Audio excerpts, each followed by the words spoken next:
record. Okay, awesome. So welcome to, what's today, the 13th of June? Yeah. So welcome to Flamingo Mingle for the 13th of June. Today we are going to be talking about compliance. I am also going to keep an eye, or try to keep an eye on the whatchamacallit, the waiting room in case anybody pops in. Just so you guys know, there will be no Flamingo Mingle next week. I know that there is one on the calendar, but I did those all like way in advance and totally forgot that that was SFR week. And Nasa and I will be traveling to SFR next week. Super excited. So look out for all of the SFR stuff. I'm super, super excited. It's been since 2015 when I went to an in-person SFR. So I am like literally like could cry. I'm so excited. Okay, so we're going to dive in and talk about compliance. So the first thing I want to preface for compliance training is that these rules are in place to make sure that every consultant, regardless of rank, or regardless of average PRV, regardless of stature, like every consultant has a level playing field. Some of these things are FDA requirements, not FDA, FTC requirements. Some of these things are Direct Sales Association requirements, which Scentsy is part of the Direct Sales Association. And some of these things are just Scentsy requirements to make sure that we maintain a level playing field for all Scentsy consultants worldwide. So there may be some things in here you don't necessarily agree with. It happens. I don't necessarily think that all of these things are the best thing ever, but I also wholeheartedly believe that Scentsy does everything with our best interests in mind and that they are here for a reason. So we're going to talk about compliance basics first. This is chapter 1 here. Pretty much, I'm just going to read through these real fast. The first one is never post Scentsy products for sale on e-commerce sites like eBay, Mercari, Amazon, so on and so forth. Never sell Scentsy products from a retail location. Never require customers or guests at a party or event to pay money or purchase a product or participate in any activity, raffle, drawing, or game of chance, also known as pay to play. Never place orders for the sole purpose of achieving title, rank, incentive, award, bonus. This is known as bonus buying. Never intentionally build up excessive Scentsy inventory or encourage your downline to purchase or carry large amounts of inventory. And never make misleading or deceptive claims of any kind in your advertising.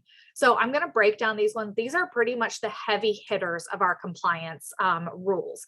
So the first one is never post Scentsy products for sale on e-commerce sites like eBay, Amazon, Mercari, or any other site generally recognized as an e-commerce platform. The reason for this is you have a Scentsy website. You should not need to post anything on eBay, Amazon, Mercari, so on and so forth. If you want somebody to be able to shop your website, shop your website. Don't add it to eBay, Amazon, anything like that. There's absolutely no need.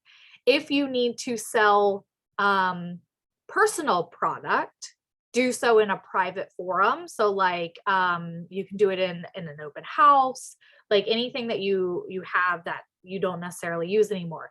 But the reason for this is we try not to function like a retail establishment by having on-hand product. We don't ever want consultants to feel that they have to have on-hand product to be successful. You don't need to have any product on hand because everything is at your disposal through your workstation and your website. Next thing is never sell Scentsy products from a retail location. Same thing. We don't function as a retail. We are not straight to consumer. We are independent consultants who make a commission off of the sale of products. But Scentsy is the company. If you were to have a retail location, why would they need consultants if Scentsy were to have retail locations? So they say do not sell Scentsy products in a retail location for the sole fact that you're an independent consultant. We are built on the basis of we are a party plan company, and they will never do away with the consultants because that is literally the lifeblood of Scentsy. Never require customers or guests at a Scentsy event to pay money or purchase a product to participate in an activity, raffle, drawing, or game of chance, also known as pay to play. The reason for this is, and this is where I was coming in with saying some of these are Federal Trade Commission guidelines. This is a Federal Trade Commission guideline. So that one, pay to play, is because things like that are considered a lottery or a giveaway or a game of chance. And lotteries and things like that, where people pay to play, are taxed extremely heavily. So they're also extremely regulated by the FTC. So Scentsy put that is like a non-negotiable, don't ever do it. If you do, it's immediate cancellation type of pay to play. So the easiest thing is to remember that if you are doing a giveaway, a raffle, a drawing, something like that, make sure that you always have a way for people to enter that does not require them to spend money. And I always like to think about it this way. You guys know that the McDonald's Monopoly game that they used to play, I don't even know if they still play it. The McDonald's Monopoly game. Did you know that you could actually mail in to McDonald's and say, I'd like to enter into this, and you don't even have to make a purchase. You could mail in to McDonald's and say, I'd like to enter in this giveaway, and they would enter you. No pay to play. So there were ways that you could enter without having to pay. So never place orders for the sole purpose of achieving a title, rank, incentive, award, or bonus. This is known as bonus buying. This is also, Nasa said they don't play anymore. Dang, that was my favorite thing about McDonald's, but also their cheeseburgers were my favorite thing about McDonald's. Never place orders for a sole purpose of achieving a title, rank, incentive, award, or bonus, also known as bonus buying. This is another thing that Scentsy is very, very, very strict on. And the reason why we have recruiting requirements for a lot of our incentives, because if we only had a sales requirement for our incentives, think about how many people out there would just buy however much to be able to earn the incentive. Does it make sense? No. Is it financially responsible? No. But would people do it? Yes. So bonus buying is a really big no-no. So like a good example is if you are super close to hitting director, like $500 away from hitting director, and you're like, you know what, I'm just going to put in a $500 order just to hit director. Bonus buying. Don't put in an order just for the intent of hitting a title. A, it's not worth it. B, you're going to get caught, and Scentsy is going to say, and that's another like direct sales association, FTC thing. Never intentionally build up excessive inventory or exchange or encourage your downline to purchase and carry large amounts of inventory. I will leave it with this. Something Orville said to all consultants is do not spend family money on Scentsy, spend Scentsy money on Scentsy. Do not ever feel like you need to carry inventory for the sole purpose of selling product. You don't. I promise you guys, the only time I ever sell inventory or on-hand product is events, large events. Like if I go to a small event where I paid like $25 for my space, I probably won't take much. Only for the sole fact of I don't need to. I can take orders. I can put them through on my website. I could do a bulk order for that event, so on and so forth. And the last one is never make misleading or deceptive claims of any kind in your advertising. All claims must be truthful and consistent with current official Scentsy literature, and all income claims must include the official income disclosure statement. If you post about payday, the biggest one. We all like to post on payday, share what we got with our checks.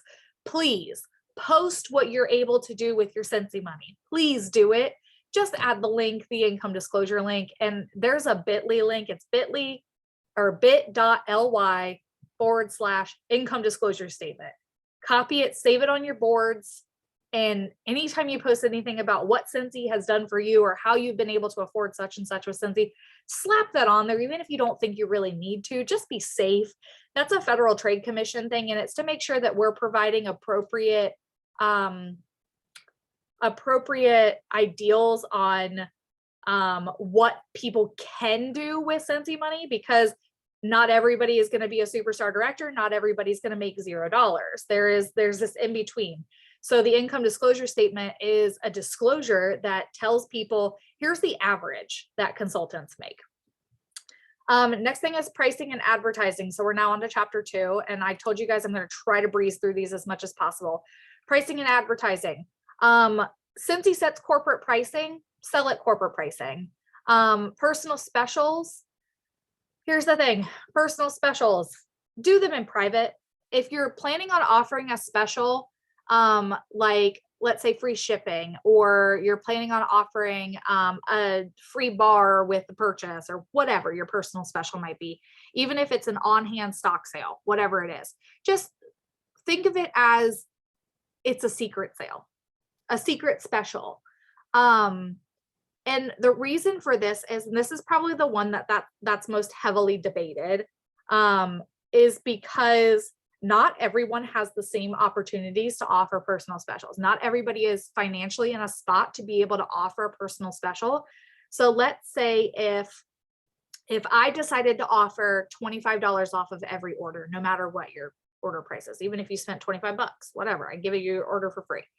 Let's say that I decided to offer that as a personal special, and NASA comes up behind me, and we have a common customer, and she's like, hey, to her customer, talking to her customer, saying, hey, I'm placing an order. I wanted to make sure I got you your stuff, make sure you're good on wax. And the customer's like, oh no, I'm going to shop for Ashley. She's doing 25% or $25 off her sale. What? They're going to shop for me, right? Because I'm able to offer that discount versus NASA, who's not an SSD, being able to offer that. She can't, like, I mean, I can't feasibly offer $25 off of every order, but over exaggeration. Not everybody can offer the same thing. So that's where it comes in for keeping a level playing field. And to give you an idea of what I'm talking about when I say in private, anything that's not readily accessible to everybody. So in private would be private message on Facebook, text, email, phone call, carrier pigeon, regular snail mail, whatever ways that you have to contact your customers, that's not putting a Facebook post up. That's the biggest thing. And that's what's outlined here, one-on-one communication. Inventory on hand. So here's the thing with sharing inventory on hand, what I was saying about in private. You can advertise that you have cash and carry sales, or that you're clearing out some inventory at an open house or a similar event in person, not online, in person. Okay. However, you may not share any details or images of what you have on hand except in one-to-one communication. So somebody asks, do you have such and such? Send them a PM. You cannot advertise or otherwise imply publicly that you offer cash and carry sales on a permanent or semi-permanent basis.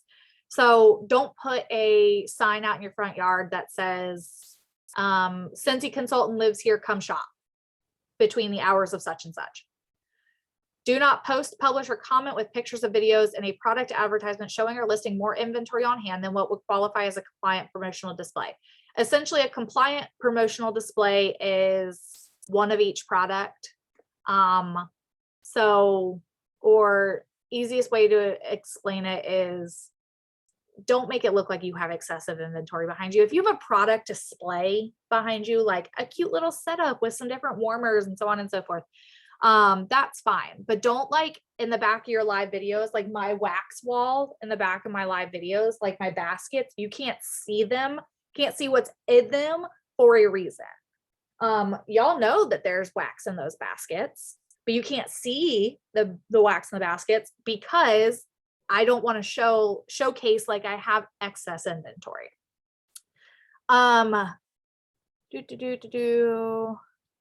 Let's see, pay to play we went over. Selling to other consultants. Okay, this is a big one that got changed recently, and I want to break it down really quickly for you guys. So when you're selling non-current catalog products to other consultants, so this does not include LTO. Okay, this does not include anything limited time only. If you're selling a non-current catalog product to another consultant,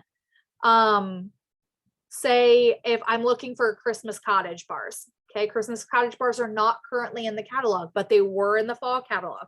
They are a non-current catalog item. If I was to buy them from NASA, she would be expected per Scentsy standards to sell to me at the discounted deducted commission rate. So what that means is whatever the retail value is minus commission. There is a formula on this. Here's the thing. You have the option as a consultant to say no. You have the option as a consultant to say, I'm sorry, I paid full price for this. Yes, I did get commission off of it, but I don't sell to other consultants. I appreciate it, but I don't sell to other consultants. Okay. Me as a consultant, if I'm going to shop from another consultant, I just pay retail. I don't care. Like I pay the $6 for a bar because it's a convenience to me. It's a convenience to my customer. I'm not trying to fiddle with all of that. It is the seller's option to choose whether or not to sell that product. They can hold on to it and say, no, I'm going to hold on to that for my customers. You are never required to sell the product at the commission deducted retail value. Okay. You are not required to do that. Now you have the option as a seller to say, no, I'm not selling it. Thank you though.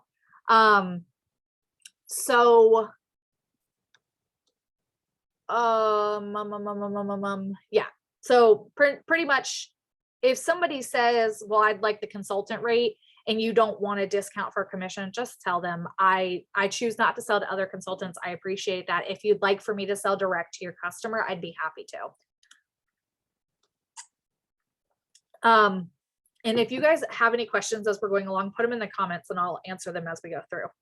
Next is marketing materials. Marketing materials you will always find available on the workstation, Basecamp, and some will be available in the flock group, but mostly they will be available on the workstation and Basecamp. The independent consultant logo has specific guidelines. I'm not going to open this and show you guys all of the different guidelines, but if you choose to use the independent consultant logo guidelines, there are like spacing things. You have to use specific colors, and that's just because that's a trademarked logo that we are allowed to use, but it is a trademark logo, so they don't want too much changed on it. Licensed products. Here's the simple thing to remember for licensed products. Use the marketing images that Scentsy provides to you in the workstation, period. Use the marketing images that Scentsy provides to you in the workstation, or take your own pictures of the products. You are more than welcome to take your own user-generated content, take pictures of the cute Pooh Bear Buddy, the honey pot warmer, do all those cute little pictures. But don't take the like blank backgrounds and put them on a graphic. Don't make your own graphics with marketing or with licensed marketing. This goes without saying, please do not use someone else's intellectual property. Y'all don't use another company's photos, logos, designs, or creative mark in your marketing without their permission. Don't use another consultant's pictures without their permission. If you need real life images and don't feel like taking them yourselves, there are groups out there where consultants post their real life images and will be happy to share. Do not use the word Scentsy by itself. This is a big one that I see very frequently in people's VIP groups. They'll say Ashley's Scentsy VIP group. Can't do it. Scentsy is a trademarked word for our company. You can put Ashley Templin, Independent Scentsy Consultant, Independent Scentsy Superstar Director. You can put Ashley Sensational VIP group, but you cannot use the word Scentsy by itself. Same goes for your email addresses. You can make custom Scentsy marketing materials and branded items for your personal use, but you cannot sell them. Let's see. Online marketing. We already went over that. E-commerce. Don't post on eBay, Amazon, Mercari. I talked about do not use Scentsy in your page or group title unless it's paired with independent consultant. Okay, in-person marketing, pricing and advertising. You cannot post things up at a retail location. We already talked about that.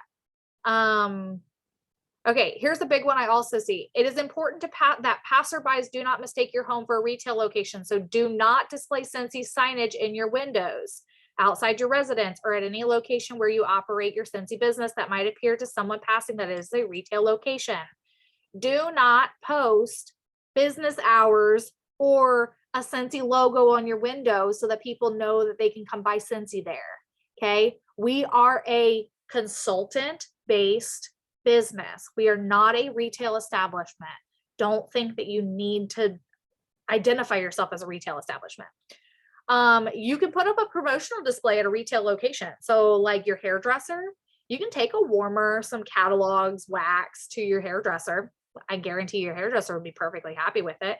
And you can take orders for your hairdresser, but you can't sell on-hand product there.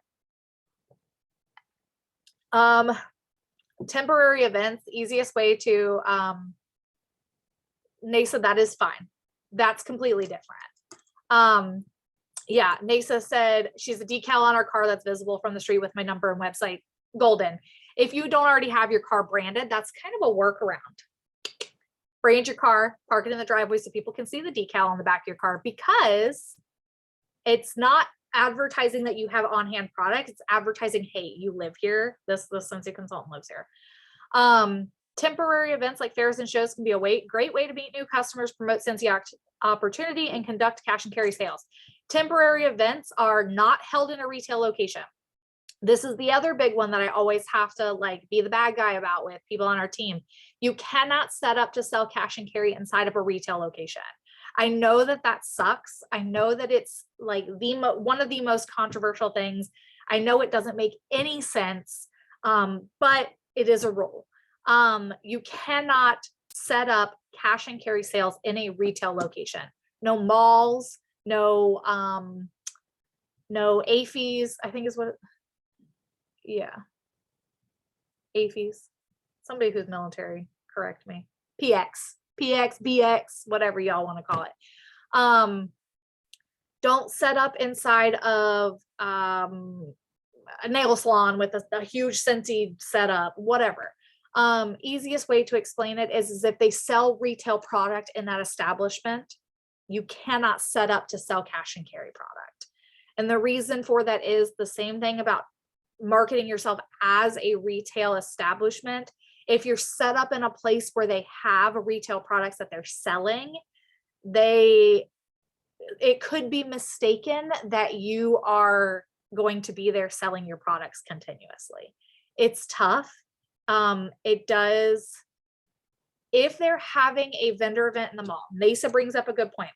If they're having a vendor event in the mall, you are absolutely welcome to set up a table with marketing materials or a giveaway, join information. You just can't sell on-hand product.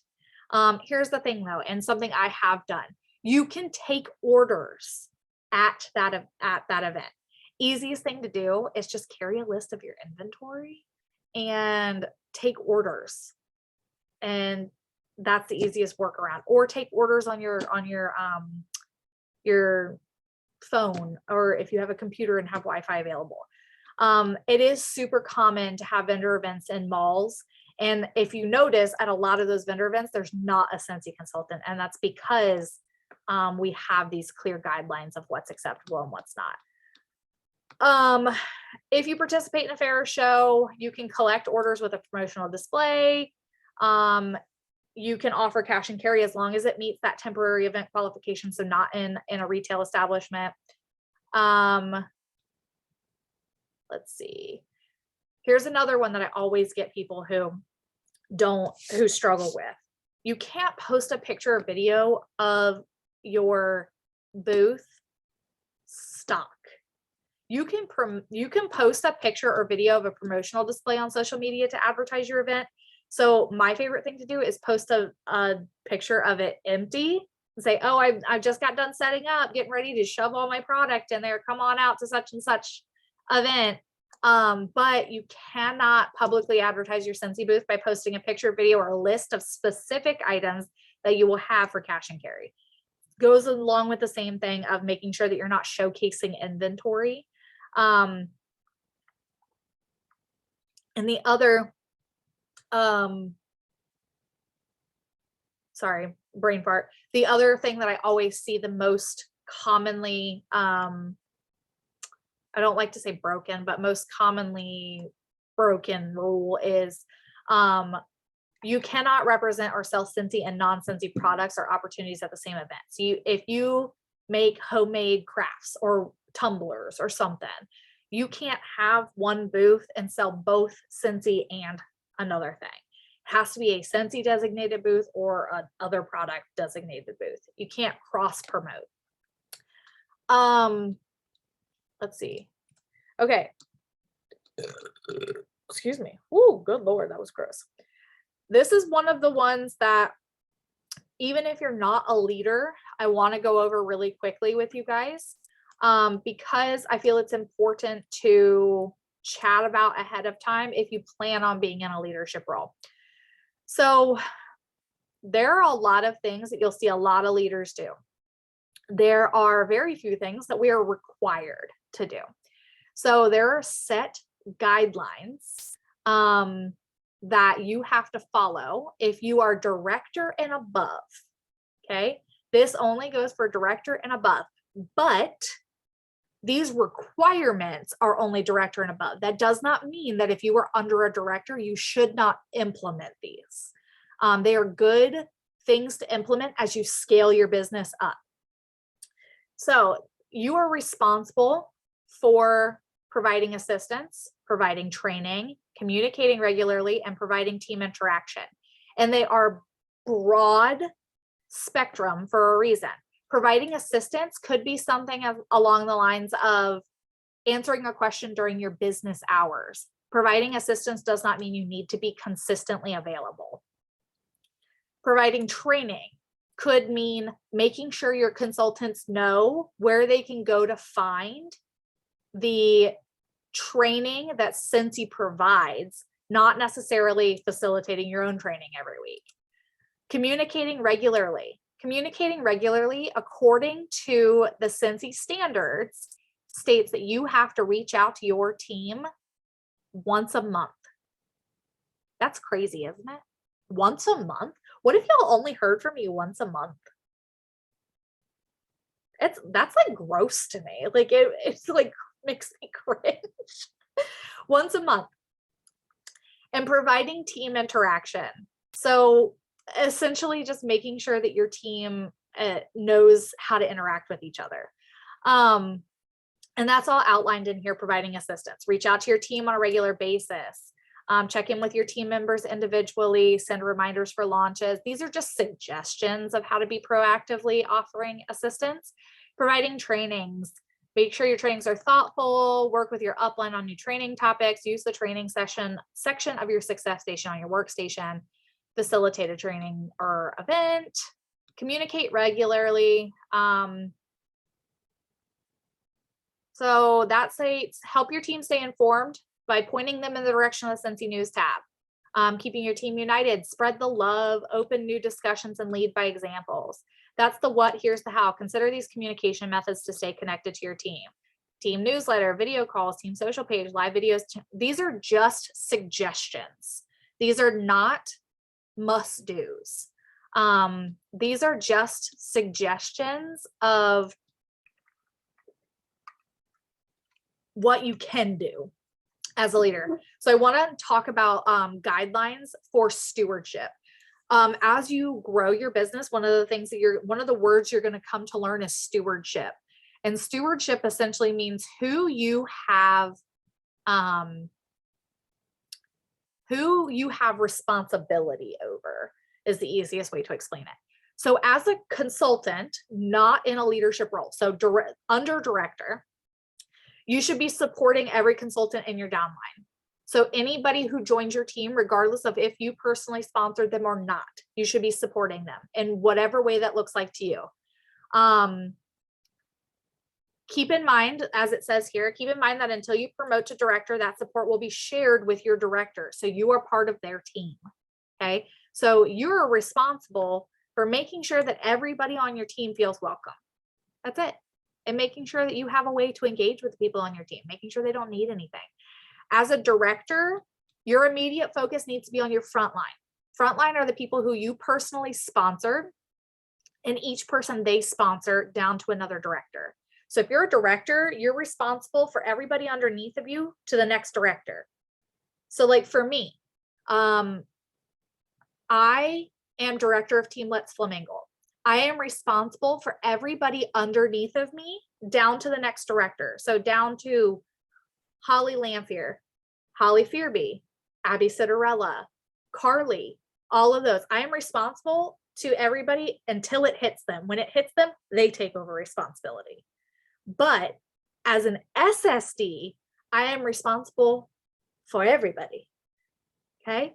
So kind of, I am responsible for directors and my frontline. Okay. So literally that's as far as my stewardship is technically required to go. I am only required as an SSD to have stewardship over those I personally sponsor down to another director and the directors. That's it. Out of 300 team members, all I am required to do is make sure that those I personally sponsor and my directors are good to go.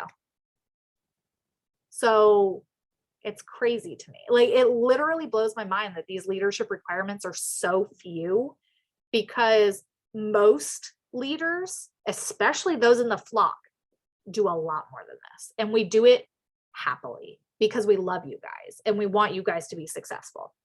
So, let's see. Other notes on leader to leader relationships. When in doubt, don't interact with another director, star directors, superstar directors team without their expression. I don't believe in that. We're a group. Essentially the rules state, like, if don't step on anybody's toes for leadership. But we function as a group. None of us are going to get upset if somebody jibes with somebody else. Just because another leader in your downline doesn't do things your way doesn't mean they're wrong. Be supportive and look for the good in what they do. Y'all, I don't dictate what any of our directors do. Our directors all direct differently. And I think that that's the beauty in this business, is that we learn from each other. Like, all of your leaders are leading together. We have a group chat. We talk weekly. We make sure that we all have the tools we need to be successful. Rely on the experience and knowledge of your leaders and your upline as you develop your own leadership style. Do your best to show them respect, because how you treat your upline is likely how your downline will treat you, which is something that I am very big on. I am very big on what we put in as leaders is what you guys are going to emulate to your teams. So what I feel like we do and how we show love as a group is how you guys are going to learn to show love to your groups as you grow. It says right here, the majority of leaders work together in harmony, since you will only get involved when there's a dispute. Most leaders work together in harmony, and y'all, our group works together very well. Let's see, the transitional leadership will not always look the same. Some leaders may wish for you to stay involved and link arms with them for a time. Others may ask you to take a step back. That's as you grow. And here's the biggest one for me: contribute more than you take. Regardless of your title, leadership or non, contribute more than you take. If you are finding something's working in your business, share it. Share it. Share what's working for you. Please never feel like you have to ask me to post something in the flock page, or ask any of our leaders to post in the pages. Guys, we will be happy to see that other people are interacting in the pages besides us, because I can guarantee you most of the time people get tired of seeing my face, and people get tired of seeing my rants on the flock page. We want you guys to share what's working for you, because we are a group and a team. None of us are in competition with each other. We're working together to make sure that things go smoothly and that you have all the tools and resources to be successful. And then at the end of this compliance guide is just a glossary that goes through all of the different terms that you might, or very few, but some terms you might see that you may not know what they mean. So now that I've gone over the compliance guide, does anybody have any questions, comments, or concerns regarding compliance questions that weren't answered, or anything that you're still a little fuzzy on and want a little bit more clarification, or anything? Feel free to use chat or unmute if you need to.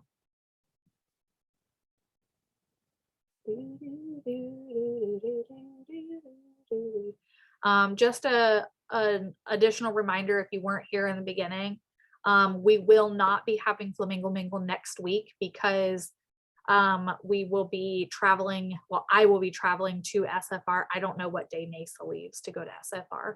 I leave for SFR on Tuesday.